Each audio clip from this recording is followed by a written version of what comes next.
This episode of the Golf Gambling Podcast on the Sports Gambling Podcast Network is presented to you by Shady Rays. SGPN is teaming up with Shady Rays for Shady May. Get 50% off your Shady Rays using promo code SGPN, and then go to sportsgamblingpodcast.com/shady for your chance to win $500. Hey, and we're also brought to you by Edge Boost. Edge Boost enables you to double your bet with no interest. Go to sportsgamblingpodcast.com/edge to get started today. All right, D-Gens, welcome back. It's going to be a complete shit show. It's your boy, Boston Capper, with the god of golf himself, Steve Schirmer. It's DFS and predictions and whatever's going to happen with special guests, Andy Lack and Brian Kirschner. Boys, let's get to it. Yeah, it's an honor to be joined by you guys. Hey, I was diving into some Oak Hill research today. Did you guys know Rory's wife is from Rochester? I had no idea. No. It's the first to hear of it. Hit the breaking news sounder. You can't have like a bigger connection to a course than Rory this week. Like there is no way you can be closer and like more involved with a piece of property than Rory McIlroy at Oak Hill. I mean, he was basically born on like the 13th green. Like it's just there's no way around it this week. It supersedes the Cam Young home game narrative. Yeah. Like that, that's forgotten about now. So here's the thing about Rochester, by the way, is that anytime there's any connection to like any sort of like professional sports team or like anything like that, we just go nuts about it. So the media has been all over this story for probably about 6 months at this point. As have the members. Yes, as the members, and yeah, all probably 225,000 people are there going to show up this week. Sorry, Cam Young, you're not the hometown hero. It's Rory this week. It's all going to be him. So, all right, listen. Still think Cam Young is from Rochester, though. I was going to ask you about that. I was going to respond to Wiley's tweet. He's got to be trolling, right? Wiley's trolling, correct? No, I think Wiley thinks Cam Young is from Rochester. I was going to respond, but I was like, I don't want to be that guy. It's got to be a troll. Yeah, Rochester, Westchester, it's all the same difference. So, yeah. All right. Well, we have a hard stop because somebody in this chat wants to go for a little stroll. Get in touch with his, inner hippie, inner soul and everything like that. I get it. You're from California. That's what happens. It's beautiful out there. So why don't we just cut right to the chase? It's the long hair now too. So he's taking long walks on the beach at night. He's growing his fucking hair out. Yes. He's getting that good kush out in fucking Cali, man. He is absolutely fucking living his best life out there. Hey, you guys can laugh, but how many steps do you guys average a day on your iPhone? You can check on the health app. Talk to me when you average 14K. Well, okay. Listen, how many, it probably takes me like 50 steps to get to my backyard to smoke. I smoke a pack and a half a day. So yeah, that could add up pretty quick. That adds up pretty quick. I average very little steps. I'm not a huge go for a walk guy. But I'm jealous of you, Andy, that you get some steps in, you get the scenic views around you, and I know it's good for your mental health, and walks are great, honestly. We're going to be doing a lot of walking this weekend. Yes. Yeah. And Andy's also just terrified and just psychotic about being terrified that his body's going to break down, like, because he gets a couple aches and pains at this young age. So I know I just like getting out in front of things. Like, I just think it's smart to get out in front of things. I care a lot about, I worry about, injury in golf. I worry about, my dad has back problems.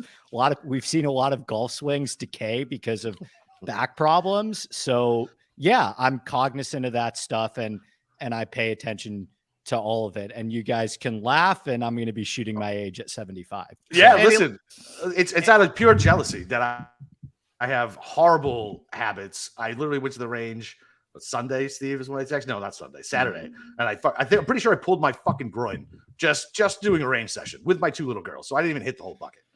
So not to derail us too much, Steve's like, Jesus Christ. But I put up with last night's show. This is a cakewalk. Yeah, I was legit drunk last night. That was like wasted, just like a Sunday day drink. Like, well, just it was Mother's vibing. Day. It was Mother's Day. You're not a mother, so no, I know. So I was hanging out with my wife, and we were having drinks. We were playing board games with my 19-year-old and my 16-year-old. So you were entertaining your wife, and thus you got a little wasted. Yeah, I didn't realize. I got on the show, and I was like, oof, I might be drunk.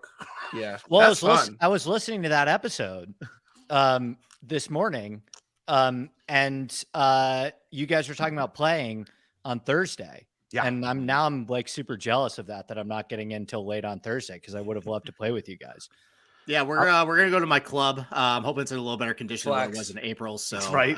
It's not all that fancy. But no, I mean, I'll go with Capper. My other buddies coming down from Watertown, and then my producers. So yeah, play a little golf on Thursday. Go to the PGA on Friday. We'll have our event. It'll be definitely a good time.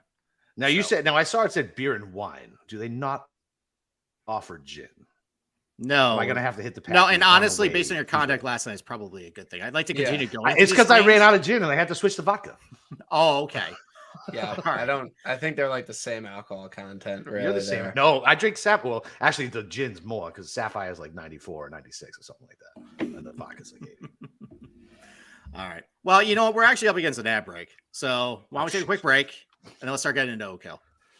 All right. So SGPN is excited to announce an exclusive early access partnership with Edge Boost, the world's first bet now and pay later Visa card.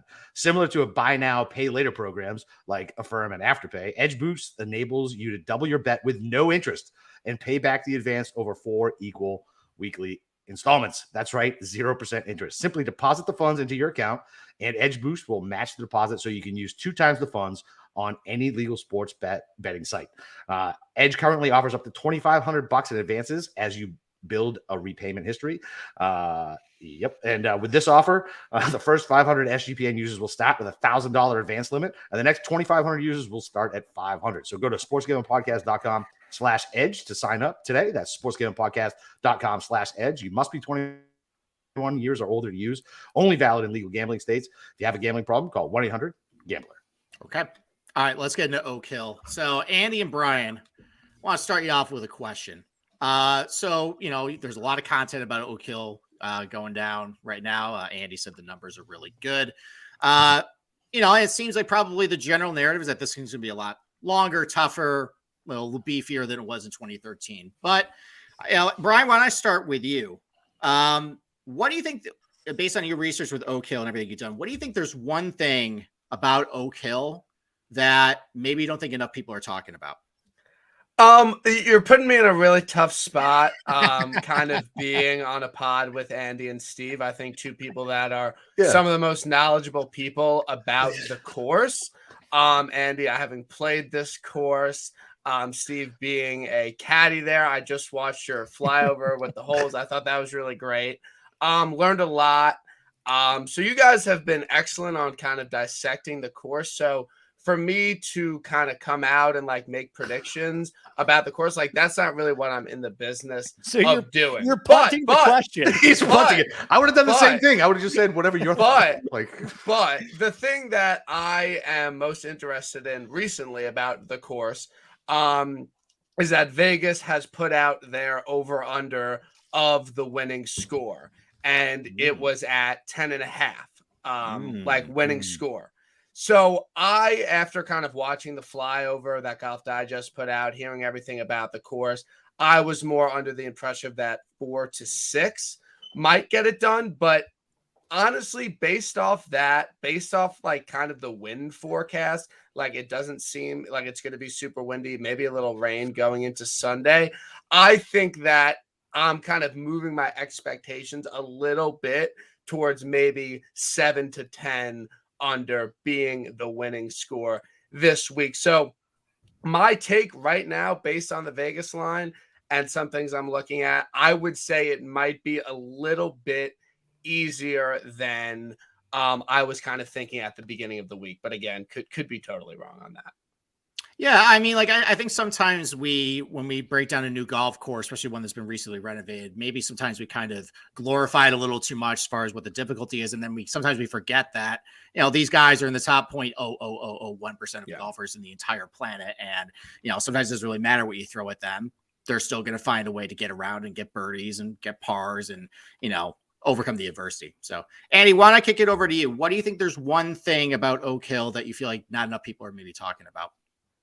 Well, I would still say, just on what you guys were talking about, just real quick, I would still ride that under, Brian. Mm-hmm. I mean, this golf course is objectively harder than Southern Hills. There's way more long. The greens are smaller than Southern Hills. There's a ton of collection areas now too.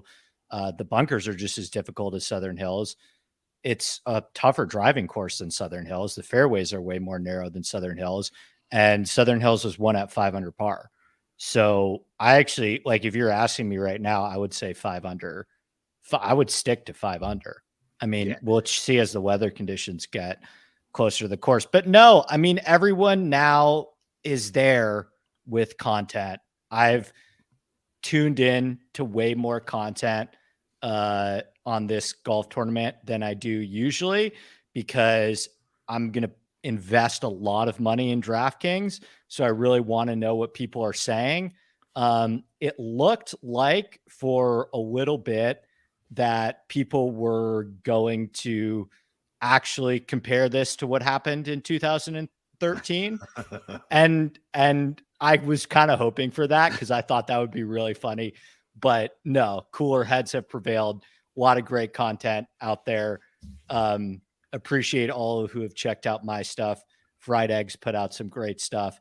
I don't think that the narrative this week, there's any glaring inconsistencies from what I'm seeing. I think that there are still ways to find players. There are a lot of players that I like that I don't think will be popular at all. So maybe it's just the way that I'm putting my numbers together.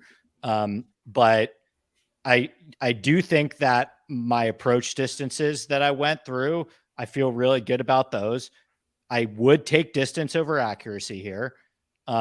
These greens are really small. Tiny. And there's going to be pin positions on the corners of them, and a lot of iron shots now. Like, a lot of the edges of the greens, obviously they've been flattened out from the restoration, but the balls are, it's going to be hard to land balls on these greens. I really do believe that the greens in regulation percentage is going to be really low this week, like lower than the Masters. The Masters has greens on average almost double the size of Oak Hill, and Oak Hill is going to have just as many long iron shots than the Masters. So I think the greens regulation percentage is going to be like comically low. And so that obviously leads to short game being of importance as well. But I don't, from what I've heard, hopefully, because they're checking out Steve's stuff and my stuff, but it's been a little take plagiarization, I would say, as I was talking to Brian today on the old Twitter machine. I take it as a compliment. It's okay. But, everyone's on the Winged Foot Beth Page thing now. There's not, so no, I don't see any glaring inconsistencies that I am completely off market from what a lot of other people are saying. Okay. Brian, what's the juice? Do you know what the juice is? What's the juice on that for the under? I think it would be even money. They didn't put. Let's all bet that together. It's I'm gonna bet that too. I'll bet that for sure. It's that guy. It's like his name is literally golf odds. Like he does. It's Jeff Sherman. Yeah, Jeff Sherman. He put it out. So again, I don't know. I would think that Vegas would be a little bit smarter than just taking the over under of the 2013 score. But I do think it will be pretty interesting. And I agree with Andy, because Southern Hills, I think this is a tougher test, and that was only -5 got you into a playoff. But looking at everything, looking at the amount of long irons, I think there are just like 4 or 5 insanely tough holes this week that it won't even be a long iron. It would be like a 5 wood for some of these guys coming into the par 3. So I hope it's going to be extremely difficult. I want to see these guys hit a lot of long irons, especially in person. I want to see these guys struggle. So I'm extremely excited, and I'm hoping the winning score is more towards that -4, -5 than -7, -8.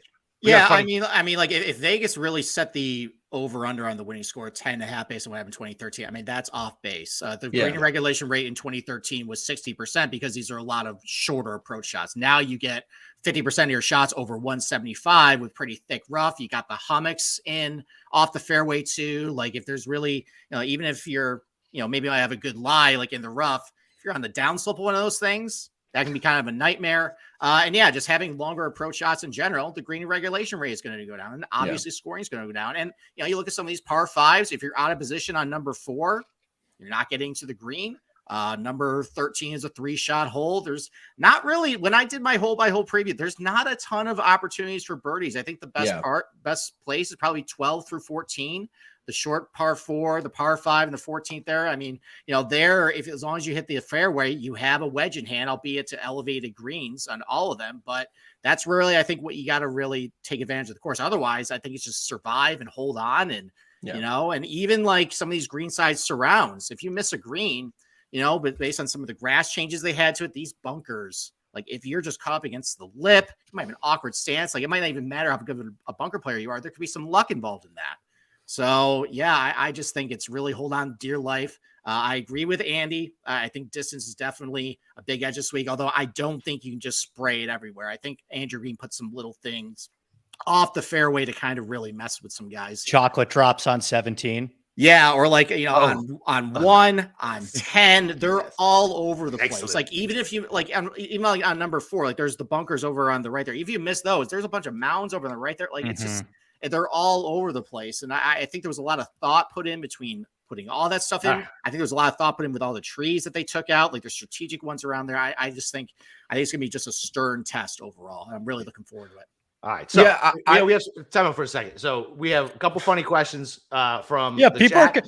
You guys are coming for my walks, which is 100% correct, Jack. Now you guys are coming for my water jug. What's it next? Is outrageous. You guys are going to start slandering Erewhon too? I mean, it's I'll stand up. I'll stand the hair first, then the walks, then the water jug. Unbelievable. And then so Jay wants to know what you think BK would shoot here. I said I would shoot 170 like from the tips. Like I replied to PGA. Fair. So like that's fair. I'm not like going to be dogged on for my golfing ability when I said I would shoot 170, but maybe from like the members tier, if I'm ever lucky enough to get to OK, I'd probably shoot like 120. Maybe a member. Just well, I got to work, man. I got to work to get that invite. So I'm hoping maybe one day. But I'll go 120 from the members tiers, maybe. Yeah. Okay. I think that's fair. And the course breakdowns are nice. Both of you guys have spent 7.5 hours breaking the course down. They could go click on those and go listen to those fucking podcasts for that. So, all right. All right. Well, let's take another break then. And then let's start breaking down these players. All right, last ad read, boys. So listen, Shady Rays is teaming up with SGPN. For Shady May, not only do you get an amazing 50% off, but you also get a chance to win $500. Shady Rays have you covered from the sun to the slopes with premium polarized shades, customizable snow goggles, and much more. Shady Rays have durable frames, extremely clear optics for outdoor adventures. And that's not all. They offer the most insane protection all of eyewear. Every pair of sunglasses is backed by lost and broken replacements. If you break or lose a pair, even on day one, they told us they'd send you a brand new pair. No questions asked, so you can wear your Shady Rays with confidence because they got your back long after purchase. And if you don't like them, you can exchange them for a new pair or return them for free within the first 30 days. There's no risk when you shop with Shady Rays. And for our international listeners, Shady Rays has you covered as well with shipping to Canada, Australia, New Zealand, and the UK. Go to ShadyRays.com and use code SGPN for 50% off 2 or more pairs of polarized sunglasses. Then take your receipt to sportsgamepodcast.com/shady for your chance to win $500 in the Shady May contest. All right, Andy, you said you were coming in hot. I mean, I don't. Were you just talking about your locks and how you're looking, or did you have like a hot take? I mean, is Rory winning by 5 a hot take? Alex, that is the fucking absurd. All right, Kirschner, we can go on mute right now. We'll just let them talk for about a half hour. No, that's absolutely absurd. Make your case. Make your case. For Rory? Yeah, by 5 fucking shots. You guys want to do this now? I mean, why not? Why not? I mean, like right now with ownership, he's above everybody about $10,000. He's the second least projected. So yeah, right. I think why don't we just jump right into Rory at that point?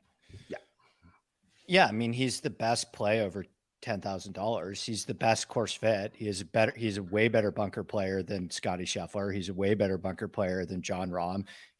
Has the longest carry distance on the PGA Tour.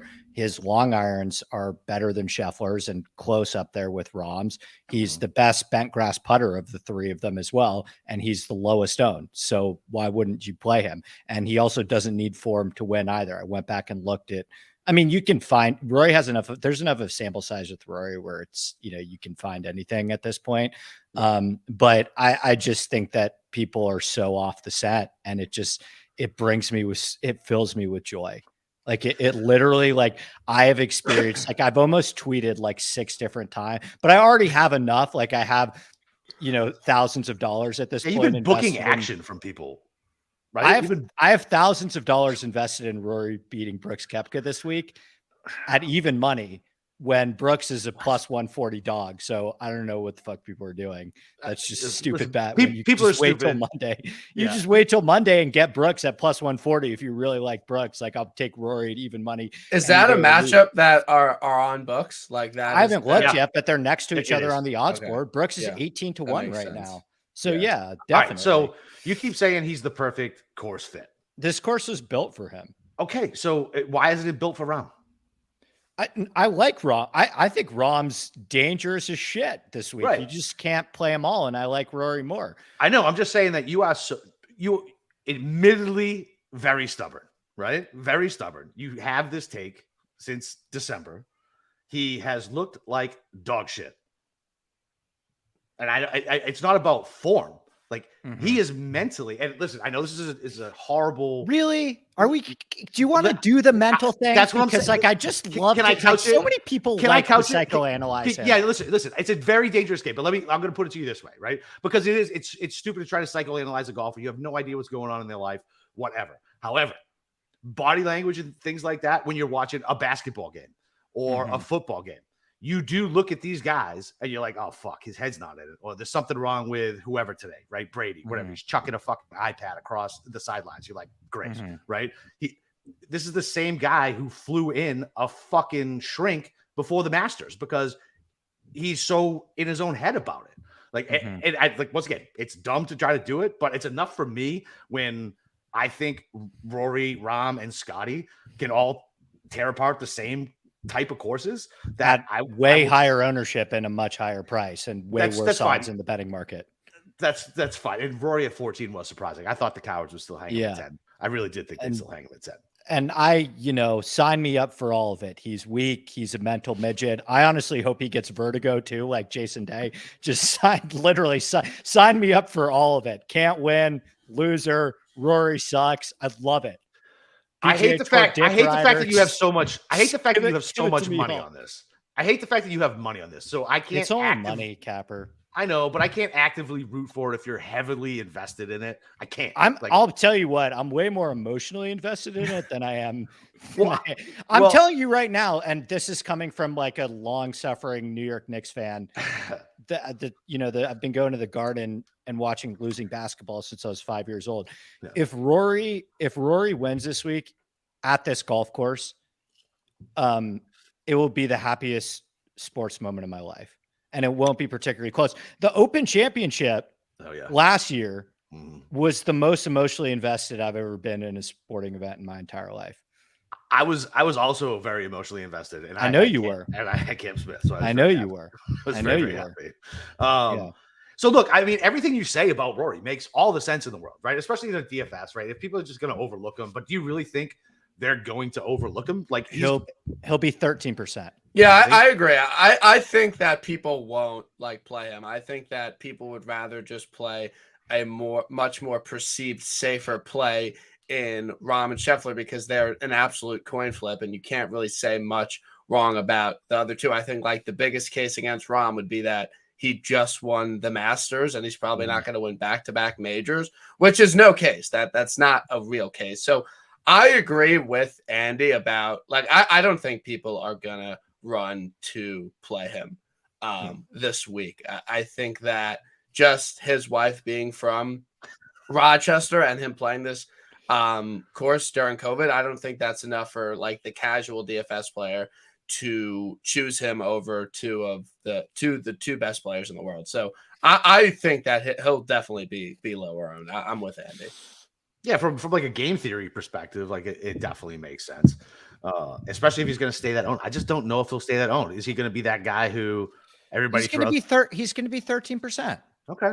So you think Rahm's going to That's not and Rahm's going to be let me see 20, what I actually 22. Spent a lot of time on this.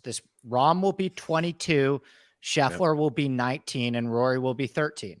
I mean, if you want to talk what's a discount? Real leverage, it's actually Collin Morikawa. Morikawa. Yeah. Right. Yeah. So I don't know if you want to if you want to put a bow on Rory, but I mean, listen, the DMs that I got, and there were dozens of them. They weren't even just like, yo, I'll take that action. It was like, you're a fucking idiot. Rory sucks. Like, well, see, and by the way, like, he is like Nancy in accounting and all like Golf Digest little stuff and ESPN and Bleacher Report. It's all Brooks, Sander, and Cantlay. Those are the guys. It's not Rory. People are out. It doesn't take much. It's a what have you done for me lately sport. So I fucking love it. It makes me love him more. And I'll be the first to admit if I'm wrong. I honestly, I'm wrong all the time. Yeah. So I'll happily admit if I'm wrong, but no, I'm not backing down on this one. I feel about as good as it. I feel better about this than I felt Rahm at the Masters, and I felt really good about Rahm at the Masters. Yeah, you did. And listen, I did too. It's just I don't know, man. I'm worried for you, man. You might need like everyday long walks on the beach. I'm gonna get lambasted. Did you at least like hedge it out where like even if you lose your Rory outrights, like you're covering it with morons who took fucking Brooks at even money against fucking Rory? No. Oh God, no. I can't actively root against Rory. You're taking one of the joys of my life. Yeah, we're gonna be together. Like I'm not like fully in the like Rory has no. I'm just gonna be following Rory the whole time. By the way, even if I have to. Like, there's no other like, and he's not gonna miss the cut. So like, no matter what, Thursday, Friday, you're following Roars. He could miss the cut. He could. Okay. I think he has the that'll most. That'll be a spicy Friday show if fucking Rory misses the cut. No. If Rory misses the cut, you guys think I'm showing up to that? You're just done? You're just first fly out? I'm getting the flight out on Friday night if he misses the cut. Why would I stay for Saturday if Rory misses the cut? To hang out with us, you dick. Yeah. I'll stay, obviously, but it'll be such dark times for me. It'll be so dark if Rory misses the cut. And I think he has the highest missed cut equity than Scheffler and Rahm, right? Yeah. Scheffler hasn't finished outside the top 12 in his last 15 starts. I mean, Rahm's a walking top 7, but Rory will eject if he doesn't have it. So pray for me, guys. What do you think? So here's the world where I think Rory missed the cut. And, I know they eliminated a lot of trees at Oak Hill. It's a lot more wide open, but there still are a lot of places where you can get out of position, and it's still going to be pretty thick, rough, and a lot of really long approach shots. And even for Rory McIlroy, that can be kind of hard to come by if you're, 215 in the rough. With the colder temperatures, not being able to carry as far where some of these bunkers are, not going to be able to carry everything. Yeah, I think if he's kind of spraying it everywhere off the tee, that might end up being a little bit of trouble for him. That's how I see Rory kind of ejecting from this place. And I know you said that he's the best bent grass putter, but where the fuck did I pull it up? I actually have Rahm as the best. So I do too, and that's what I was going to put up. And then also from 5 to 10 feet. Now look, I only run a 24 round sample size because I want to see what they're in. He is from 5 to 10 feet on bent. He's 105th out of this field. Yeah, I think when you're looking at 5 to 10 feet, I want like 200 rounds. I want 200 putts. I don't want 24 putts. But I listen. Rory, all of the guy, like there's not in terms of putting. If you really want to have like a putting conversation, between Scheffler. Yeah, I mean, Rahm's putted better this season. He's 35th. I mean, at 100 rounds, so that's fine. Okay. All right. Let's move off of Rory. I think we beat that to a pulp. Let's have another guy who's not getting ownership. It's Morikawa. Coming off a miscut at Quail Hollow. Too short for this place. Kirschner, I guess, want to throw it to you. Do you have any inclination to play a lone Morikawa this week at Oak Hill? No, that's not really kind of my business. I'm not going to play him. I know this is a DFS show, but like I think 40 to 1 is like a more than fair number, like in the outright market. If you kind of look at the guys like from 40 to 60, even though like the course fit might not be absolutely perfect. But no, I'm not going to play him up top. I'm going to play Rahm over Scheffler. I think there's a complete coin flip between those two. There's small cases to be made against both. But I am of the belief that Rahm can do what Spieth did in 2015 and win the first 2 majors of the year. I'm not betting him outright, but I'm probably going to be close to about 100% Rom in DFS this week. So he's my favorite play up top, and I'll be on him. Okay. All right, Andy, what about you? What are your thoughts about Morikawa this week? Love him. I actually do too, by the way. Yeah. Maybe 8%, maybe 8 or 9%. I mean, he's overpriced. I mean, I thought that he was going to be 9.5. I mean, I don't really understand why he's $900 more expensive than Justin Thomas and $800 more expensive than the way that Tony Finau is playing. But I'm going to try and get to Morikawa. I think that the short game is a huge concern. And I think that Hovland provides a lot of cover for Morikawa and Cameron Young, who we'll get to, who are fucking terrible around the green and have been for a really long time. And Hovland gets all the shit, just like Brian was talking about, that Cantlay gets all the shit for slow play and provides cover for Scotty, who's just as slow. Like, if you're out on Hovland for around the green, you better not be playing Cameron Young, and you better have concerns about Morikawa. I think the ownership is low enough and the talent is high enough. And, you know, people are going to say he's not the longest driver of the ball in the field. Look at how he performs off the tee on longer golf courses, right? Like, look at how he performs off the tee on courses like that 2021 US Open at Torrey Pines, that I think that leaderboard is going to be very, very similar to this one. Shout out Harris English. So, I like Morikawa a lot, with Cantlay and Xander being very, very popular the way that I have my numbers right now. I may end up fading both of them and starting Rory, Collin. Okay. Let me get into the case for Collin too. I talked about a little bit of this in my hole by hole detail. There's a few holes where I feel like it's really probably the hardest driving holes on the golf course. Like, it's number 4 down the hill with the bunkers on the right, left to right shot. Number 6, where it's really, you can't miss anywhere. Number 9 up the hill, then 17, 18, all those holes command a left to right shot. And that's Morikawa right there. I think some of those tee shots are really going to fit his eye. Yes, he's going to be a little farther back, but I think he's going to be able to find fairways on those holes. I see this more as a Bethpage Black style tournament off the tee, where you can hit the fairway if you are straight. It's not like Winged Foot, where the dog legs are too far closer to they're too close to the tee box, where everything's just going to bounce right into the rough with a dead straight shot. I think the combination of the fact that there's tee shots, I think Morikawa's going to be good at his long iron play. And I think with some of the conditions around the green here, I think there might be a little bit more luck factors around the green that might be, kind of level the playing field a little bit for him, even if he is a little, deficient in that area. Although he is statistically, not a terrible bunker player. So I actually like a low Morikawa this week. I think, like you just said, Torrey Pines, Augusta National, a lot of these longer golf courses where he still has done well, even though, length is advantage there. I'm in on Morikawa this week. Yeah, and he was great at the Country Club last year, which was obviously a U.S. Open style setup in the Northeast, where, a lot of bombers were at the top of the leaderboard. So, yeah, I think that his accuracy out the tee, if he's not going to miss a lot of fairways, I think it will be very advantageous for Collin. But, yeah, it's a complete misprice. I don't really know what DraftKings was doing there. I think that stood out to most people when they opened up the board when they came out last Wednesday.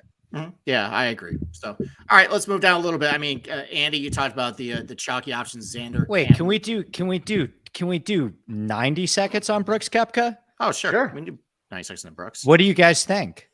It's too much steam. It's an overcorrection, right? It's an overcorrection.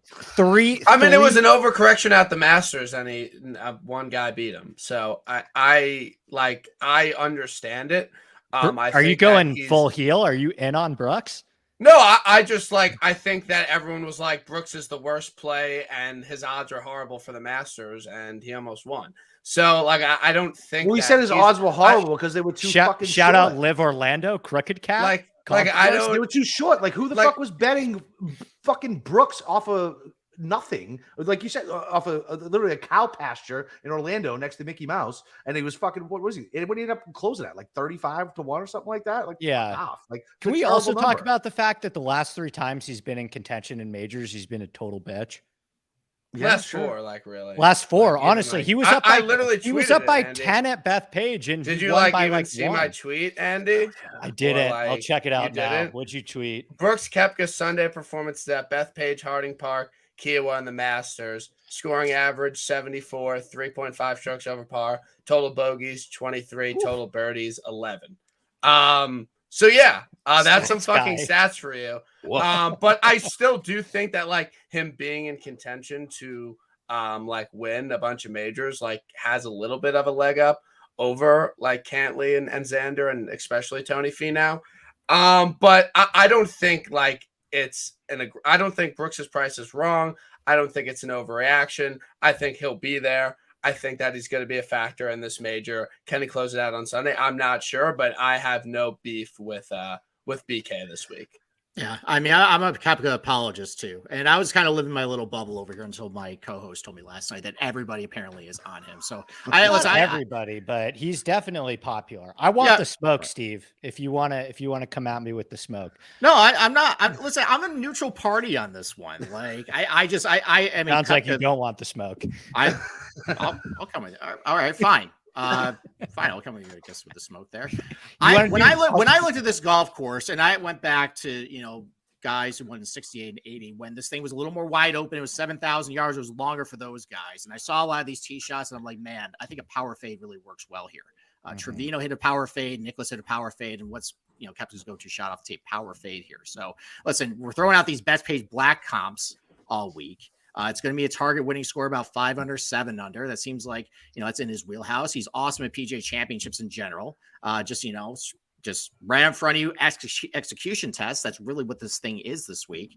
Why can't he play well? I guess that's my question. I mean, he can. It's just the same argument that I always made. It's just the same argument that I always made when like Xander wasn't winning and he was fucking 16-1. I was like, well, I like him, but I can't fucking bet him at 16-1. Right. Like, it makes no sense. So for DFS, if he's going to be popular too, like no fucking way. Just move on. I'm not making that case. If he's popular, I'm not playing him in DFS. I'm not betting him outright either. I saw this golf course. I'm like, oh yeah, I think Koepka is probably a pretty good fit with how I think everything. It's not even a live thing either. Like I fucking love DJ is a way better bet than Brooks is. I agree. I'll take DJ. I think DJ's live as hell, and we can get to him. I really like DJ this week a lot. And Neiman and a lot of other live guys in the low 7s. But Neiman, I miss Neiman. I love Neiman. I miss him. I'm just with Capper. Like, I just think that every single player surrounding him on the odds board and the DraftKings board has had 50 good rounds of competitive golf in the last 2 years. And Brooks has had 3. And the only reason why he's here is because everything that happened before 2019. And if we're going to talk about Rory being this mental struggle, how about Netflix picking up Brooks, admitting that the only reason why he went to live is because he never knew if he'd be good at golf again. Yeah, listen, he's on Netflix. He's on Netflix crying in Jenna arms, and you guys want to shit on Rory. They've won the same amount of majors in the last 4 years, and Rory's looked way better in final rounds. First of all, that's a very cherry pick stat. They've won the same amount of majors in the last 4 years. At least that is the most cherry pick stat. Cam Smith. I mean, yeah. The Netflix series also caught Rory saying "fuck you, Phil," and then Phil did good at the Masters, and Rory ejectoed. That's a sample size right there. I mean, that is like that works. Like that's good. I wish that series was better. By the way, what a fucking. All right, we spent a lot more than 90 seconds on Koepka. Why don't we move down? So let's ask all 3 of you a question. Okay. So it seems like the chalky options in the $9,000 range: Xander, Cantlay, Finau. Capper, pick one. I'm gonna take the fucking bait again. I'm gonna fucking take Cantlay. Okay. He's so good on bent. He's so steady. I fucking hate watching him play. I hate his little tongue wag. I just don't like him at all. But man, when you have money on somebody that's in front of Cantlay, and I don't know if it's just scar tissue from him like stealing my lunch money at least twice. I'm gonna take the bait again and ignore the stupid major record again. I'm just gonna ignore it and lose money. That's how it's gonna work. Kirschner, how about you? Cantley, like not even a question for me. I bet Cantley this week. I bet What numbers you get him at? 21. But I like if he was 21 or 22 or 23, it didn't really I got him matter. at 20. For me this week, but I think he just kind of dominates on Northeast bent courses, and all his wins, other than the Tour Championship, the Zozo, the BMW, the Memorial, they're all on bent. And I kind of liken it to last year with JT and Fitz, both golfers playing incredibly good golf all season, but not getting a win, but not finishing out on Sunday, and they paid off with a major championship. And I think Cantley is very live to do that this week. And everyone's talking about off the tee, and it's like, do you want distance or accuracy? And no one's really been hitting it better off the tee than Cantley. He's just been unbelievable off the tee. I'm hoping people go to Xander over him, but I have no reservations about Cantley. And I know last year at the PGA Championship, like that was kind of like the absolute low point of his major career, but he's finished top 15 in every single major since. I think he's been trending in the major category, and I just want to play him on Northeast Bent Golf Course. And I love Cantley this week. So I know he's chalky. I really don't care at all. I really like Cantley this week. Okay. Are you scared? Are you scared of Xander at all? I'm a little scared of Xander. Me? I don't know. Small sample size, like maybe a little bit of concerns off the tee. Like for me, it's not even a question. Like I prefer Cantley over Xander this week. It's not close for me. Okay. Andy, how about you? Pick one. Well, I want to say that there's levels to the chalkiness on these guys. Like, right. I think that I have Xander as potentially the highest owned player on the slate right now at like 22-ish%, right there with maybe Rahm and Scheffler. And I have Cantlay at like 16, 17 and Finau at 16, 17. So if that holds, I would go with Cantlay just like you guys. I mean, even if it's, even if they're close to even, I think it's tight. I'm not with Brian in the sense that it's easy. I actually find myself like really going back and forth on both those guys. Xander is the second ranked player by my numbers. Xander's so consistent.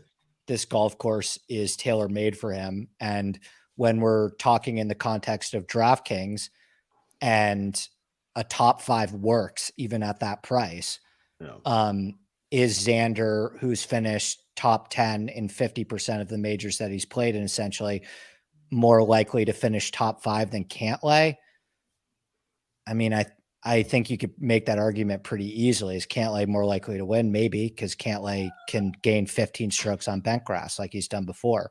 But, I think it's tough, and I'm just going to play the lower owned of the two, which is right now Cantlay. And I don't know if we'll talk about Finau, but talk about him. I'm in. I mean, I don't know why, again, like from a DraftKings, he's not going to make my betting card, but he's the best iron player in the world. And he has a great major resume, and he does his best work on bent grass.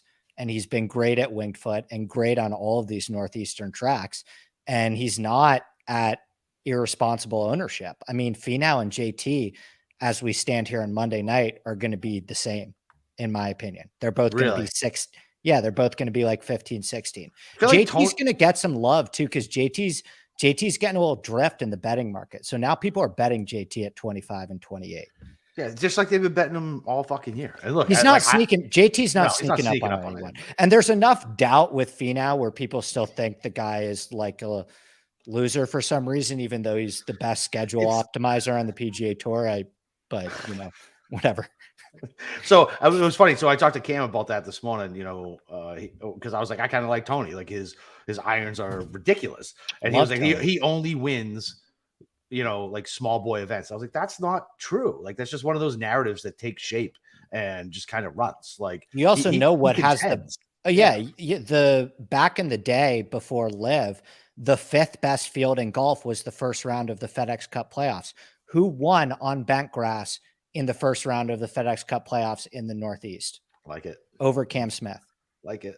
Yeah, and I know that Rocket Mortgage was pretty weak overall, but it was a very top-heavy field. He beat Cam Young that week. He Donnie beat Ross. Cantlay that week. It's not. That Detroit is. By the way, Andy, I was going to mention this. I heard your golf course ranking. Detroit Golf Club. I agree. Needs a lot of work, but I think if you put Andrew Green in that place, I think you can really just take out 500 trees too. No, listen. I actually looked at Donald Ross putting stats this week. He ranks pretty highly there. Obviously, you got the really good iron play. I'm really impressed with the fact that he's really improved his control off the tee as well. I think that's going to help him a lot this week. Combine that with the length. I'm in on Finau. I don't know about the win, but I love just seeing like some of these other comp courses that good finish at Torrey Pines, good finish at Wingfoot, Aronimink. I think he was in the mix there. Olympia Fields.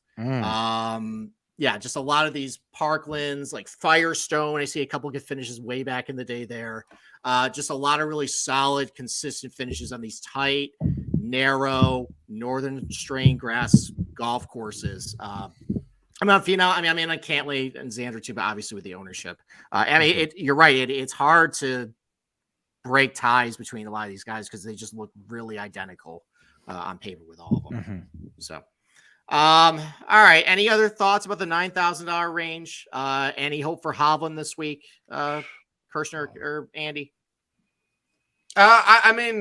I think that again with the low up and down percentage, like people have pointed out, like he just has kind of good around the green numbers in majors, not good, but like he can hold his own. And I think that if it's going to be an elite ball striking test, then Hovland's always going to be an option. So I have no issues with Hovland. I think the Cam Young stuff, it would be interesting. He's definitely shown up when people have been completely out on him. It was like 100-1 at the Open Championship. I think this is a place a lot of people had begged for him, like all jokes aside. And now he's disappointed people 2 weeks in a row when people have been on him. So I would not be surprised if Cam Young plays well, and he's going to be low owned. So I think there's a case there. Cam Smith completely out on absolutely horrible course fit. I think he has no chance. Absolutely no chance this week. Spieth, no chance. No chance for Spieth. Especially, that injury has to be. Cam Young, no chance. What's funny is actually, okay, Andy, sorry. Yeah, go ahead. So, Andy, what do you think happened with that, by the way? Like, we were talking about Cam Young for 4 or 5 months, and then I've done a 180. You've done a 180. Like, why do you think that happened? I did more research, and I didn't realize how problematic his short game was.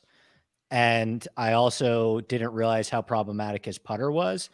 And he's not even playing good golf right now. I will say this: Spieth, Cam Smith, Cam Young, and Hovland, those 4 guys are all going to be between 5 and 11%, and one of them is going to top 10.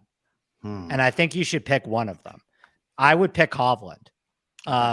But those 4 guys are going to provide you significant leverage above $9,000. And I think you're stupid to not take a chance on one of them, especially if you're playing a lot of lineups. So for me, it'd be Hovland. But with all of these guys, the argument just becomes ownership, because those are the guys that no one's playing. Everyone's playing JT, Finau, Cantlay, Xander, even Sungjae I have at 12%. Yeah, I'm going to try and make a case for Hovland right here. I talk about a lot about really tough left to right tee shots. Hovland's shot off the tee is a fade. So good combination of length and accuracy. And, Brian, you kind of mentioned this earlier. So the scrambling rate at Oak Hill in 2013 was only 47%. And all that's happened since then are the greenside surrounds have gotten even tougher. The greens are more complex. These bunkers can be a little bit of a luck box depending on where you are in them. Maybe some of this, guys are gonna have trouble with this RTF, the tall fescue around the greens now. It's very dense, very thick bladed too. So what happens if you miss a green, you're just screwed at that point this week. So if you get Hovland, who just gets hot with the ball striking, and if everybody's struggling around the green, I could see that him falling into a top 10 at that point. he attended the Masters. What do we always say about the Masters? You got to have a great short game. Well, he finished top 10 that week. So I think there definitely is a world with Hovland that some of his deficiencies might get masked because the conditions just make it so difficult for everybody that everybody just comes back to the pack with him. So I get that argument, but if everybody's chipping, he still sucks at it. Do you know what I mean? Like, if there's going to be guys who are good at it, who are going to be able to get that up and down versus him still struggle busing it. Do you know what I mean? It's more about the bigger chunk of the field just not being able to do it. Obviously, there's going to be guys who are going to be able to do it. Like the elite guys are still going to be able to do it. But what I mean by that is that when it gets so difficult around these greens, you take like an above average guy. Now you're just at everybody's level at that point. So that's what I mean by that. And if it really is kind of that difficult, like if it really is what Andrew Green said, that you do not want to bail out on these bunkers at all, or if you get guys just having all these troubles with these chocolate drop mounds around the green, all the hummocks and stuff, like, yeah, I think that's going to throw a monkey wrench into everything. And if you have Hovland have a really good ball striking week, he's going to elevate so much more over everybody else. Yeah. So I don't know. I can't get there. I just can't. AK range? Yeah, let's talk AK. Hold on. This is an important question. Somebody asked. So we can just walk around the grounds and smoke. I'm allowed to smoke on the golf course, right? Yeah, you can rip some darts. Okay. All right. Because that was going to be. Maybe I'll have a. Yeah. Nah, I don't. I'm a Joel guy these days. Yeah, you'll talk me. Yes, I will talk to you. Yeah, we'll smoke a cig, Capper. We'll smoke cigs with you, Capper. What? I prefer cigar. I'd prefer a cigar. So here's the deal with here's the deal with cigars, right? So you don't inhale them all the way, so I don't get the fix that I need. I need the cancer in my lungs, not just my throat. Capper, what cigarettes do you smoke? And then we can talk about the AK range. Marlboro Red Label shorts. They're the old I ain't smoking those, buddy. They're the old Reds. No. Listen. They're not Mab Reds. They're the red labels. They're the old mediums. They're between light and reds, but they call them red labels. Whatever. Give me a couple of beers. What do you want to smoke? AK range. Parliaments. You definitely smoke Parliaments. Okay. AK range. It's really a travesty, Matt Fitzpatrick price. This is like easily the biggest misprice in the range and one of them in the field, and he's going to be the most owned. But I don't get the Fitz price here. I think this is a great golf course for him. Always dominates on really tough tracks. Elite driver of the ball.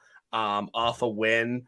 He shouldn't be $8,400, and I think that will be reflective in the ownership. I'm not playing a lot of guys here, just like the way I'm making lineups. But am I wrong on thinking this is a misprice? So it's definitely a misprice. However, you have to find out if he vacationed here as a child or won an amateur tournament here. So the narrative that comes through on Matty Fitzpatrick comes through again. Like that's what you got to find out. Did he live with someone nearby close? Yeah. Did his family enjoy what are they, holidays here, as the Brits call them? Like, yeah. I mean, listen, I don't hate it, but like, it's definitely a misprice. He's gonna be super chalky, right?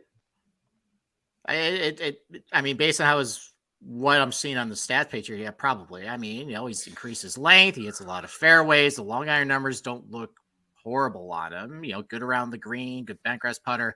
I guess my question on Fitzpatrick, though, is taking all that into account here. I don't see a lot of success on these type of golf courses in his career. I mean, the closest you can come probably is a T6 at Olympia Fields. Other than that, I mean, I know he's a different player now. He's transformed himself, but I don't know. I can't think of a lot of like tight, narrow Parkland golf courses. You're out on Brookline? I was about to say. Yeah, like he just won a U.S. Open in the Northeast. I think it's a little more quirkier than this place. I agree. That's fair. But it's not like fucking. But it's not TPC Summerlin. Like it's close. But yeah, no beef there. But yeah, I think Fitz is just a complete. He just looks like a fucking asshole anyway. Like he's so hard to root for. Like when he won RBC Heritage, like he was the last guy off my card. And even when he won, I was like, I'm glad I didn't have to root for that prick. Like I was just happy I didn't have to root for him. Like Andy, who do you like in the AK range? Hey, can I address something real quick before Andy talks? It's like Andy doesn't do 9,000 fucking podcasts a week with his moving of the microphone around, blowing my eardrums out. It's like how many podcasts do you do a week, Andy? Like 7? Yeah, 5 or 6 for sure. just all willy-nilly with the fucking microphone, banging it around. Saying. All right, Andy, what's your favorite AK player? What's your favorite AK guy? I have 3 of them. Ooh, 3. all right. Dustin Johnson, Yep. Max Homa, Shane Lowry. Oh, damn. Boom. All under 11%. You think DJ will be that low? I do. Okay. Yeah. I do. I think that after he won Live, he'll be higher than, obviously he would have been. But I mean, the Northeastern resume is fairly immaculate. I don't read a ton into Live, but I've never been of the assumption that DJ is like done as a golf. DJ is like I really liked, I do not like Cam Smith and I do not like Brooks Koepka. I really like Dustin Johnson. I always have. He's always been him and Neiman were the 2 guys where I was like, God damn it, I'm bummed those guys left because I really like both of them and root for them. Yeah. I mean, I think that I have him at 8%. I trust his form. And I love his fit on this golf course, even though I do have some concerns about his short game. It's just really hard to figure out where guys are at in terms of their Live stuff. But unless are you diving into the green and regulation numbers, unless you're around, like what are you doing? Unless you're watching Live, which I tried to do, and then I got sucked into Blackish, so I couldn't end up getting there. Better show. And then Homa, I just think that this is a guy that we were talking about as a top 5 golfer in the world, and now he is 16th on the DraftKings pricing at sub 9%, even though strategically off the tee, Torrey Pines, like, you want to talk about the consequences of misses with the sight lines that have been opened up now, like the strategy off the tee where the penalization for a short miss is not Oak Hill, there is more character and there still are more trees, but like, this is a guy who, Quail Hollow, Riviera, Torrey Pines, Bay Hill, and everyone's penciling him in at LACC. Like, are we sure this isn't a better golf course for him? I mean, even Potomac, which was a little wet and played a lot longer. I know that's like a shorter course, but it played a lot longer because the wetness and the exact same agronomy in the Northeast. So I love Homa. And then Lowry, I'll keep it brief. I just think that he's like underowned and has winning upside. And if we think the winning score is 5 under, I trust him. He hits the ball high. He's still an amazing long iron player. I love his short game. I trust his short game. And he's underowned. Did you have a ticket on him when he fucking had his short game and chipped it straight when into the he water? chipped into the Heritage? Yeah. Lots of scar tissue there. Fine. Yeah, of course. No, totally. He doesn't have a good short game. Like, he literally he chipped it in the water at RBC. Like, he literally has zero short game. His putting is just he can't putt. Oh my god, his putting's bad right now. Yeah, he just dart like laser show, like literally miss every 3-footer. Yeah. But I like Hideki too. By the what do you think about Burns? Anybody got any thoughts on Burns? He's going to be super low owned too. Not bad, Capper. I like where your head's at there. I love this range. Yeah, like this is the range that I feel like every week gets skipped over, right? Like totally agree. Every week gets skipped over. There's always gems in here, and like Burns, like I know it's not Bermuda, but the dude could get lava hot with the fucking putter. Like he absolutely can. He's long enough off the tee. He's a little squirrely, but I mean, dude, this guy wins. Like he just beat a Scheffler in the stupid match play thing. Like I don't know, man. Like I feel like the betting number and the ownership is like, I don't know. He never gets any respect, I guess. Yeah, I don't think people like think of him in majors. No, I don't think so either. He doesn't have that resume just yet. But yeah, I think he could finish like top 25, maybe. I think he's been like hanging around, heading into Sundays at a couple of big spots and things. Yeah, I think his best finish was at Southern Hills. Yeah, actually I think he was in the mix at Brookline for a little bit, and then Sunday really got away from him too. I don't know about Burns. I mean, the long iron numbers aren't very good. Horrendous major record. Horrendous major record. And yeah, he's a sprayer too. So I said don't know. squirrely off the tee. I don't know if that's going to work great. Not very great around the green. I don't see a lot of success around the green at some places with a lot of thick rough. But leverage. No. So leverage. Ever heard of it? There's Leverage. no strokes Leverage. gain leverage going there. So I mean, if we're I would rather play Lowry than Burns. Steve's not on Twitter, so he The doesn't case for Lowry, I appreciate think, those is better. leverage jokes. He doesn't appreciate. No, the I leverage think jokes. Steve. He's not on likes Twitter. He leverage doesn't jokes. Yeah, I don't think he does. Okay. He's not on Twitter. I don't get jokes, guys. Okay. I think it's like pretty like standard. Like it's like a DFS show. Like leverage is like a part of the game. All right, let's 7. no, let's do rapid fire. Just the rest of the AK range. Andy, in or out on Tom Kim? Out. Okay, Capper, Out. Kirschner. I'll go out because I'll go in because no one expects him to play well, and that's when he plays well. Okay, all right. Fleetwood, Andy, Out. out. Save Really? He's gonna win at Liverpool, you guys. Win. Oh, And he the might win. hometown narrative again. He might win at LACC too. He might get him both. I'll go in. I like him better at LACC than this place. It's a but pure I'm can't out. play. Me too. By the way, totally agree, Steve. It's a pure can't play them all. Like if I'm this heavy on Lowry, Homa, DJ, and potentially Hideki, I actually like Jason Day too. We haven't talked about him. Yeah. Yeah, I have 100-1 ticket on him. So it's just like I just nice Wipe my TV, bro. ass with it. Nice TV. a 12% Fleetwood's going to get squeezed for me. Okay. All right. Let's move to the 7K range. Kirschner, I'm going to let you steal Capper's thunder.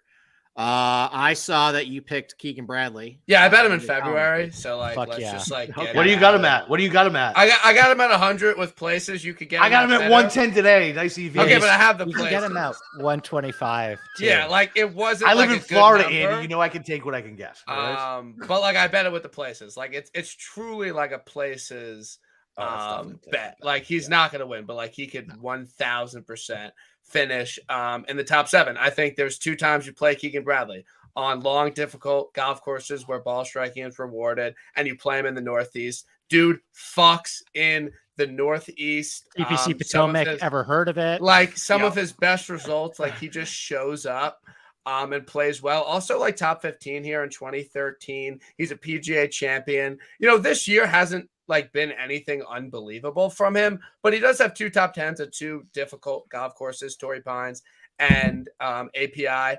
I think Keegan is an amazing play this week. I hope his ownership isn't too high. I'm playing him first round leader. He's shooting a 64 solo first round leader on Thursday, like without a doubt. Love Keegan this week. And he made some late doubles and bogeys at Wells. He was actually playing well. He would have finished in the top 15. Keegan, all in on Keegan this week in DraftKings, first round leader, outright, top 10, top 20. Keegan will have a good week this week. By the way, Steve, isn't correct me if I'm wrong on this geography. Isn't Burlington closer to Rochester than Westchester? Oh, right. It's close. It'll It's be close. Yeah. Because I was going to say, if Rochester's going to claim Cam Young, why don't you just claim Vermont's No, own they're not Keegan? taking Keegan. Keegan's a New England guy. He went to St. Absolutely not. John's, though. No one cares about that shitty school. Like St. John's and U of R. They haven't been is, good like, at basketball the same since like the thing. early 90s. Okay, nobody cares about fucking. Okay, dude, I'm not fucking defending St. John's. Like, I just said he went there. He's a New England guy. That's it. All right. End of No story. one's going to take Keegan from Capper. All right, Andy.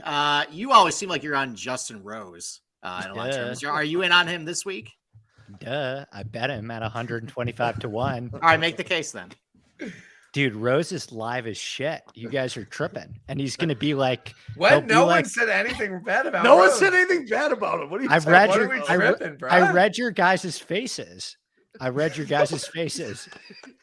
I'm used to it. You guys were calling me crazy on Justin Rose for years. I was taking your shit. I was taking your shit on Justin Rose for years. Pebble Beach, cold, ever heard of it? Yeah. No, but he is he's playing good golf this season. And he has like a really impressive overall major record. He's won a major in the Northeast before. He's done a lot of great work. He's won at Aronimink, at Donald Ross Northeast major, championship. That AT&T played actually like a lot easier than this one, but it still has a lot of the same Donald Ross character on the greens. Now that the restoration, I actually do like that place as a comparative course. So, I just think that I like Keegan too, by the way. My three guys in the upper sevens are Rose, Keegan, and Neiman. I really like Joaquin Neiman. We'll chalky Adam Scott and Ricky, huh? Yeah. I was kind of, looking at both of those guys, and I think there's good cases for both of those, but I'd be careful with the Ricky and Adam Scott ownership. Well, I think with Ricky, I think maybe there's some, all right, well, Jason Day got his win. Justin Rose got his win. Time for Ricky to get this win. There's some reverse stink on Ricky this week, as the guy said he couldn't win. So that also might be playing into it as well. As far as Adam Scott, two pretty decent finishes in a row. I think he finished top 10 here back in 2013. So maybe people who just aren't really up to snuff about the changes. Maybe they're picking him there. I can't get over the fact he's been doing it all around the green with the putter lately. He didn't hit his irons all that great. Byron Nelson, although it's really hard to gauge anything at Byron Nelson at that point. So I don't know. I think Adam Scott, I remember he hit this like 5-iron bunker at the fucking CJ Cup like 2 years ago. So he's a good long iron player. Like I'll get ahead of that one. Like he can hit his long irons well. I remember him hitting a good 5-iron. Time the fuck out. What the hell was that? What he's a good long iron player. Did you like you? I know you had that set up. I remember it. Like no, I you vividly don't remember it. shit. And then I bet him at Houston next week because he's a good long iron player. You wrote that down, knowing we talk about Adam Scott. Like, what are you talking about? You don't remember a bunker shot from fucking 2 years ago from Adam I'll Scott fucking pull it up. I'll fucking pull it up. Okay, yeah. It's fine. Your memory? It's all good. I want to talk about Dick. I love Dick this week. Yes, you do. Clip it, Cameron. Clip it. I love Dick this week. He's gonna play well. Like, I think just the fact that like he's just had an unbelievable season. And it's just been a walking top 20. This is a guy that's shown up at a PGA Championship in the past 3 years, finished top 10 at Kiowa in much worse form when no one cared about him. I think that the motivation of not being in the Masters, I think he wants to show up for the first major of the year. I think he's a great player this week. He'll probably be a little owned, like whatever. I really don't care. I think Dick will have a great week this week. Ryder Cup 2023. He's on the squad, and it starts this week with a T8 finish. He gets his first major top 10 since Kiowa. Okay. All right. Andy, I want to ask you about another live guy. So you already mentioned Joaquin Neiman. You got Patrick Reed sitting here at $7,600, and obviously he doesn't fit anything of really what we're looking for this week. Yet he's won at Bethpage Black. He's won at Torrey Pines. He did well at Winged Foot. So is there anything you like about Patrick Reed? You think that maybe he can do it again at a lot of golf courses that we've been on a golf course that we've been comparing to several other places he's had a lot of success at? There's a lot I like about Patrick Reed. He has also won at Bethpage. It was the 2016 Northern Trust. So probably a little bit of an easier setup, but was it Ridgewood or Plainfield too that he won at? He won at one of those as well. It might've been Plainfield. Yeah. I think the only thing about Plainfield is I was looking at Plainfield. It's a lot shorter than this place and a lot shorter irons, but the green complexes. Donnie Ross. Yeah. There you go. Yeah. Yeah. It was Patrick Reed that won at Plainfield and Bryson that won at Ridgewood. I really like Bryson. Wait, time out. You like Bryson? I do. Okay. But so I like Patrick Reed fine. It's just ever heard of a 20-person player pool, boys? Like listen, it's just tough, man. I like all these guys. I can make cases. I've got extensive notes on every player in the field up below to 7,000 and a couple 6K guys. So there's tons to love about Patrick Reed, but I'm sticking with Neiman, Rose, and probably Keegan in the high sevens. And then I've got some low 7K guys I like too. Okay. Capper, what high seven guys do you like this week? Keegan, obviously. So I miss Joaquin Neiman, and I think that might be the only reason that I want to play him. But it depends on his ownership for him. I forgot how much I missed him until I. You think it's gonna be sub 10? Mm-hmm. Fucking better be. I think Keegan. Yeah. I don't even think Keegan will be that bad because I think way more people like Adam Scott and Fowler. Yeah, I mean, Ricky's going to be super fucking popular. Adam Scott's 14, 15. Adam Scott, 13, 14, 15. Yeah, which is high for 7K. Yeah, no, I agree with that.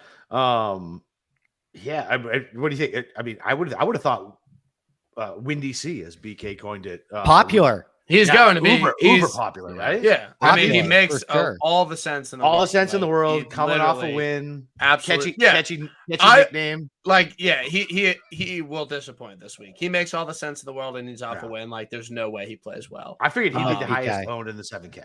Yeah, I'm just not playing him. No, I don't think you can. But yeah, so I like Neiman. I like Keegan, obviously, and I didn't. Fuck you, Steve. I didn't think about Patrick Reed until what you just did, and now that's going to be. I'm good at that. I'm good at playing the little things in your head like that. And now I'm going to bet him like a fucking top 20, 36 hole leader winged foot. Ever heard of that? Yeah. Oh god damn it! I hate you. Like I wasn't even on my radar because I was like, no. I actually kind of meant on Reed this week. Fuck. I think he can definitely defy the odds. What can go wrong? Yeah. So. I don't know. Yeah, Ricky, I won't play. Answer, I feel is way too short, right? Way too short. Yeah, screw that. Yeah. Okay. All right, fine. All right. What about your boy Cam Davis? Fuck yeah. Dude. Right? We're playing. He's in the pool. He's in the pool. You guys think 7,400? You guys think I'm not? It's kind of expensive. I thought he was going to be all in on Detroit Golf Club with the Cam Davis, dude. Donnie Ross. Ross, baby. I think they're sitting right there. The Donnie Ross double of Bryson and Cam Davis. You can get them both in. But if he was like 7K, I bet you his ownership would double. So I feel like it's actually good that his price is where it's at.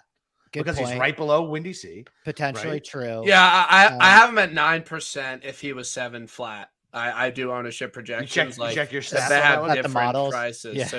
So yeah, I think that checks out. As Matt Gannon said in the chat, renowned stat guy. BK. Yeah, I love stats. You guys want to hear the real nuts though? All right, what you got? Well, I think someone just asked in the chat about this guy, so why don't I just clear the stage and you can talk about this dude? Harris English 300 to 1. You guys, the goober baby. You guys put $5 on it, and you thank me later. I'm fine with it. I mean, fourth at winged foot. You guys like that at all? You guys like? I mean, was that pre-hit? Travis? You guys like a second at TPC Boston, almost lost by 10 strokes. Oh, dude, how bad was that, by the way? If DJ wasn't like literally just a lava man walking on fire, like poor Harris English, man. Yeah, and then I really think that Torrey Pines leaderboard from 2021. I know it's West Coast POA, but very cold in the mornings. Very similar strategy off the tee. Ton of long irons, ton of long par fours. And that Torrey Pines leaderboard is Harry English, Brooks, Rory, Bryson, Collin, and Rahm, obviously. Louis, too, is not in the field. Yeah, he'll be there. Just going to show up unannounced. So, yeah, I think Harris English is the nuts. Also, like Griot. Look at those iron numbers. Yeah, he's playing. Let's see. That's the guy I like. Yes, Griot. Yes. I cast some long, odd top 20s on him because I never think he's actually going to win. Top 5 at Bethpage. No. Yeah. Woo. Fuck. Whoa. I'm not even joking. Has he ever like top 20'd in a major? Actually, I think I'm going to say no. I can check on that. Actually, he's never he did. He top 20'd at. You know what? He came 20. No, he came in Baltusrol in 2016. T13, T23 at the best. That's in the fucking Northeast. Andrew Green restoration that happened after the 2016. No, that's good. That's close. So. He actually has 5 top 25s and 20 major starts. 0 top 10s though. Yeah. So, but you get a long number on a top 20, and he's in good fucking form. He's in good form. Yeah, good long iron play. He's got good combination of length and accuracy. The iron numbers are really good. I mean, look, like all these guys are he sucks around the green, but if he has a really good ball striking week, hitting a lot of fairways, then yeah, I think he could definitely, top 30 finish right there at $7,300.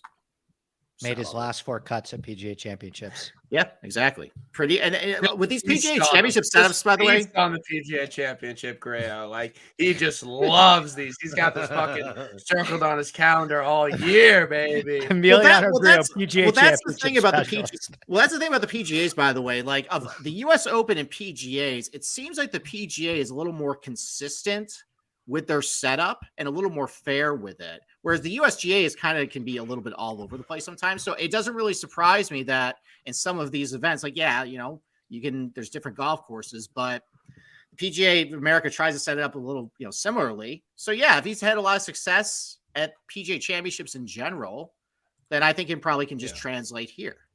Love it. Love it. So Ben Nelson in the chat, you get Harris English top 40 plus 140. Love it. Like, refinance your fucking mortgage, boy. Love it, man. Nobody's doing that anymore. That's why I had to switch careers, Brian. No one is doing mortgage. Okay, anymore. cool. Yeah. I mean, I wasn't sure. Harris English minus 130 over Paul Casey. I hate Paul Hammy? Casey. Love it. Fucking hate Paul Casey. How about I bring up another guy who's near and dear to Capper's heart? You got Siwoo coming off a decent finish at Byron Nelson. Yeah. Hell yeah. Anything to like about that? Because there's some things I like about him. Hell yeah. I mean, I think didn't he lose strokes off the tee this past week, which he never fucking does. He's neutral. Yeah, but he doesn't. I think he lost like 1.5. I looked at it earlier today. I can't remember what it was. But anyway, he lost strokes off the tee. And yeah, it's fucking Siwoo, man. Did you see those dots he was fucking throwing in there on Sunday? He's a good long iron player. Look, he plays with the cheater putter now, so that definitely helps. Yeah, why not? I think of his profile. I like the fact that, yes, he doesn't have length, but hits a lot of fairways, and he's a good long iron player. I think I really need that this week. And, the around the green numbers look really good on him, too. So, and he plays with the cheater putter. And he plays with the cheater putter. So, just pay attention to ownership on him and Gary. Gary. Gary's going to be so chalky through the roof. Yeah, I have ownership concerns about Siwoo and Gary. Gary's so they're right next to each other. Yeah, they're the same fucking price. So yeah, I bet you Woodland's definitely going to be more chalky than Siwoo. I think so. Yeah, I agree. Probably. Yeah. All right. I'm pretty sure I have a ticket on him. I think I meant to bet LACC, and then I bet this week, and then I actually put another ticket on LACC because Bear Off has poisoned my mind on fucking on Woodland again. Okay. All right. 6K range. How are we doing this? Throw out one guy. Okay. I mean, I have a few. Throw out a few then. I'm not going to steal Andy's like this guy's the nuts, but this guy 1000% will make the cut. He's $6,600. My guy Hayden Buck likes to fuck. Like literally a top 10 driver of the golf ball in the entire universe. And he's extremely consistent play. Top 20 at the U.S. Open. He can do it in majors. He's playing great golf. 2 top 10s before last week. It's a clear misprice. He shouldn't be $6,600. I really like Hayden Buckley. Yanni P. reports on the ground that Yannick Paul is striping it. Yannick Paul is absolutely dismantling.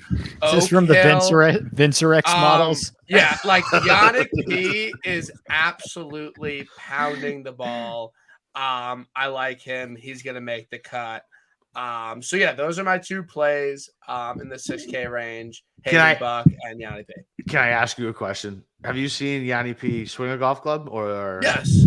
I've like been up 3 a.m. like wasty watching the DP World Tour. Yeah, I'm sure. And Yannick Paul. You might be watching DP, but he's also. I thought he was a tennis player until like a week ago.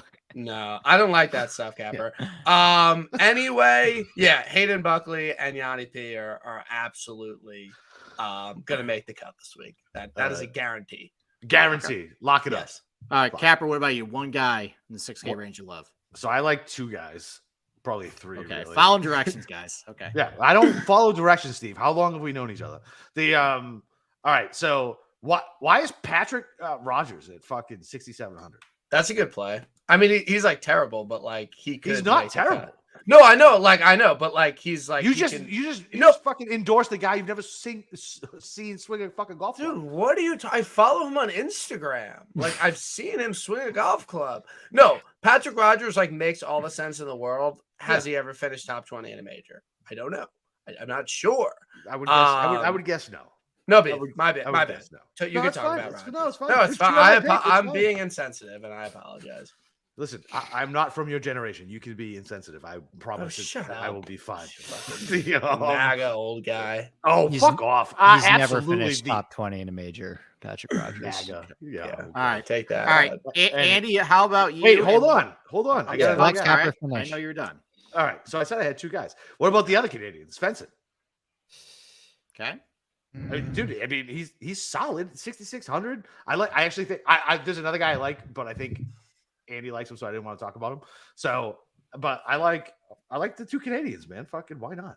Like Svensson's solid, $6,600. He makes some shit work. Boom. He's really solid from 5 to 10 feet on bent. His approach numbers are good. He's good out of the sand. He's a decent long iron player from 175 and longer. Yeah, fuck yeah, why not? That's 6,600. Okay. All right, Andy. What about you? And why is it Rochester's true hometown hero, Alex Smalley? The Rochester Rocket. Yes. It's been a glorious 3 years here before he, the Rochester Rocket. Shout out Duke as well. Yes. Oh, shit. I mean, seriously. Isn't the home game model is just exactly absolutely everybody's sleeping on buzzing Smalley this week, guys. Yeah. Maybe not as much. I mean, this guy though, not to be accused of being a live shell, but the best two plays in the 6K range are Harold Varner and Brendan Steele. HV3, baby. Those are probably the best two ball strikers in the 6K range. Yeah. I mean, if we're talking a proper tee to green test, Varner, who's coming off a top 5 at Cedar Ridge. Is that what it was called? Is that golf course? Was that Live Tulsa, Bentgrass, 8th Live Singapore. And if you don't say it, I will. Like, there's one more thing about HV3. Come on.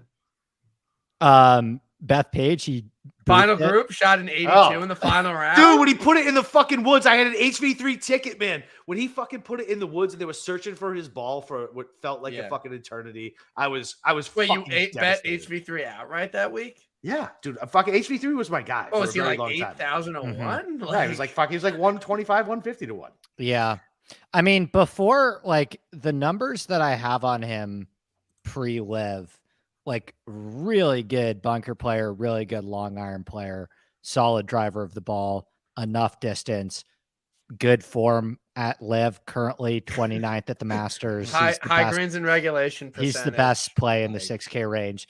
And then Brendan Steele, before he went off the map, I forgot he went to live. Just me too, but just, I mean, wonderful driving of the ball.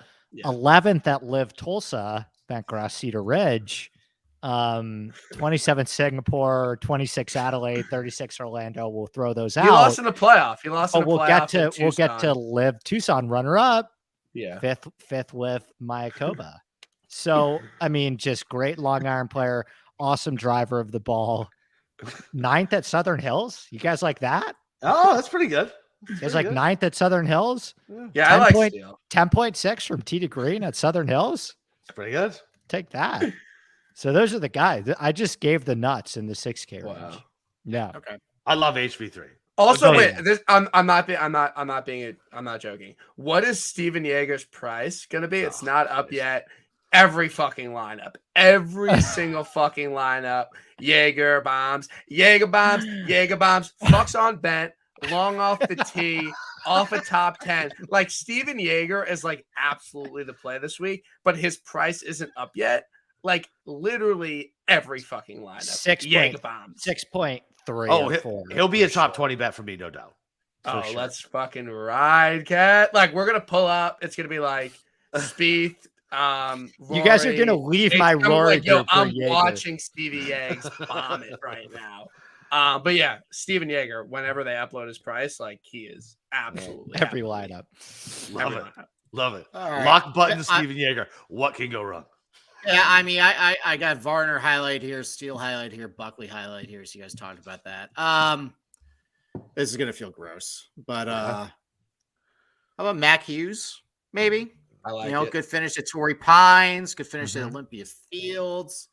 He was good last week. But yeah, well, I mean, if Andy can quote some live results, I can quote the Byron Nelson support my argument for a guy. So, yeah, good last week. Listen, like if this kind of turns into like just not a low green regulation rate. I don't really love the fact he is a shitty bunker player that I have on him, but you know what? I'll just go with it. Yeah. How about Mac Hughes? Yeah. Okay. There's a lineup in there, like with all the names we just listed. Like there is a lineup. Like it's a 2v2. I would have won $1 million. Oh, yeah. Real quick before we get out of here, who's one guy above 9.5 that has no chance? All right, like Speed, none, right? Rory. No, Speed. You can't choose Speed. You can't choose Speed. Capper, who's your pick? Rory. Okay, Steve. And he can't choose Speed. Yeah. Above 9.5. No chance. Like zero. I'll change my actual answer. No, that's your fucking answer. I'm with Scotty. Wow. Okay. This is the easiest question. I kind of sat back before, but Tony Finau has absolutely 0%. I thought it was above to win the 9.5. golf tournament. There is one question you have to ask. Are there good players in the field? Yes. Can Tony Finau win? No. It's as simple as that. Tony Finau is absolutely 0% chance to win this golf tournament. I've never been more sure of anything in my life. I'm gonna have to bet Tony Finau now. Do it. Do it. I literally do it. I would be like the least bit surprised if Finau actually won this tournament. Yeah. Okay. I really like him. I'm not backing down Brooks. Brooks. Okay. All right. All right. Okay. I think it's pretty good. Scotty, Rory, Finau, Brooks. Like I feel comfortable with that. All dead. Andy's not comfortable with it. I just did it to watch him squirm a little bit. All right. So what's the Rochester deal, guys? What's the GP? What's the game plan? I don't know. When are you getting in? Thursday night. When are you getting in, BK? Thursday night. I'm driving up after work. How long is it from Long Island to fucking Rochester? 5. 5 It's like hours. 6 from me during rush hour. Yeah. So but I got to get up at like 4:30 in the morning to fucking fly. I'm gonna be miserable on fucking Thursday. And having golf. Oh, you go? When are you? You're not on my cart, by the way. You're gonna be ornery as shit that day. Oh, I'm gonna be grumpy. Just Yes, wait. We can talk about this off, but if there's no gin on your golf course either, we're gonna have to stop at a packy. I can't play golf sober. I think you'll be okay. You okay? After getting up at 5:30 in the morning, fine. I'll bring it in my carry-on. I'll bring my gin in my carry-on. So, will you guys want to meet up for like dinner on Thursday night then? I'll be in too late. I'll be in too late. I don't get until like 10:30. Yeah, same. Okay. Yeah, my plan was with the boys. I was going to take them to dinner and then maybe a brewery afterwards. Something a little low key. Get wasty. I mean, Friday night. I think Friday is going to be the wasty night, not Thursday. I'm high. Friday night for sure. Literal feature. Now you're coming with you. You're coming with your lady, Andy. Okay. BK, you coming with your lady? You guys will love her. No. I don't have a lady. Thanks for bringing it up. It's tough right now. Are we still recording? Yes, we are still recording. You can talk to us offline then. Yeah, we'll talk offline. Yeah, we'll talk offline. Don't put him in a bad spot. So BK, no lady for you? Is that why you're hoping the Dick's going to win this weekend in Rochester? A fucking golf tournament in Rochester, like with some I bring my wife to the golf tournament down here. Andy's what's flying. I'm literally like single and 24. Like I don't like. I'm okay. It's fine. Oh, I'm sorry. I didn't mean to pigeonhole you. Are you bringing someone? Doesn't have to be a lady. No, I'm meeting up with my boys. Who do I need to bring? I like it. So what are you doing Friday night after what time? What time's that thing? 7 to 9? Dude, I'm gonna hit the fucking town, baby. It's 7 to 9. And then we got some afters. options. We can probably go to there's Easton Alexander bars. You go to Village Gate. I did a whole podcast on this stuff. I know you did. Yeah. What do you think of his food, Rex? You didn't. I mean, not a whole lot of complaints. Wow. So what's funny, Andy, is I saw him post that before you did the thing. And what day we did it? Sunday night. That was the Byron Nelson, I think. Yeah, whatever it was, Sunday night. I read off his Google Sheets and I was like, yo, there's this lawyer from Rochester who put out like good recos. And I went through it like line by line for like the restaurants. And Steve agreed with some, didn't agree with some. Yeah, he threw out a place that got shut down for rat droppings, which wasn't not ideal. But no, otherwise it was a pretty solid list. There's a couple other places we can banter out. It really just depends on what vibe you guys want, where you want to go on after our event on Thursdays or Friday. So I feel like it's going to depend on how our golfers are doing and what the mood of the general group is. I mean, I'm expecting to lose $500 this week. If Rory misses the cut, I'm going to drink alcohol for the first time in 7 years. Don't say it. No, man. So normally I would no, just because if I was there present for it, everyone would blame me. I honestly like if he misses the cut, realistically, like no cap. It's like okay, like I'll be okay. I'll get made fun of. It'll be good content. Yeah. Like it'll be okay. You'll do numbers. Like I'll do numbers. Okay. Like it'll be. Brian, okay. What does no cap mean? I have no idea what that means. I hear it all the time. Dude, like I'm almost 40. What do you expect? I have no idea what no cap. Like it means like I'm not lying. Like it means like dead ass. Like for no real. cap. Like cap is like if you're like joking about something. Okay. Like no cap. Like we getting wasty and rachi this week. Yeah, so that's a true statement then.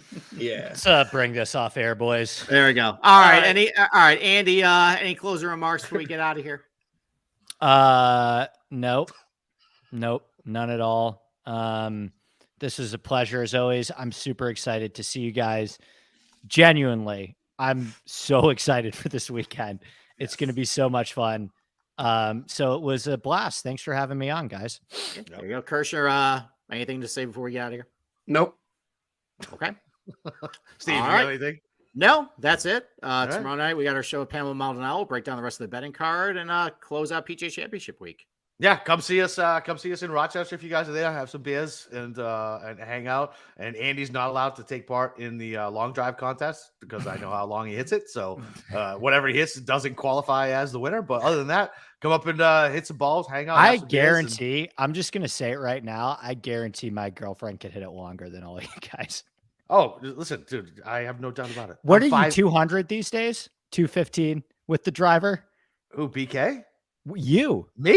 Oh, fuck you, dude. I'm like, fuck, I hit it like average, like 255, 270, something like that. Oh, okay. That's legit. Yeah, I'm only about like 235. Probably 235, 240. And I'm 5'8". I got a tiny little John Rahm backswing, but I grew up fucking playing baseball. And I throw my gut as leverage, and it works. All right, then. All right, Capra, get us out of here. All right. Yep, that's it. You guys know where to find Steve on our Discord channel. You can find me on Twitter, lurking at Boston_Capra. Other than that, fucking major championship week, baby. Let's fucking go.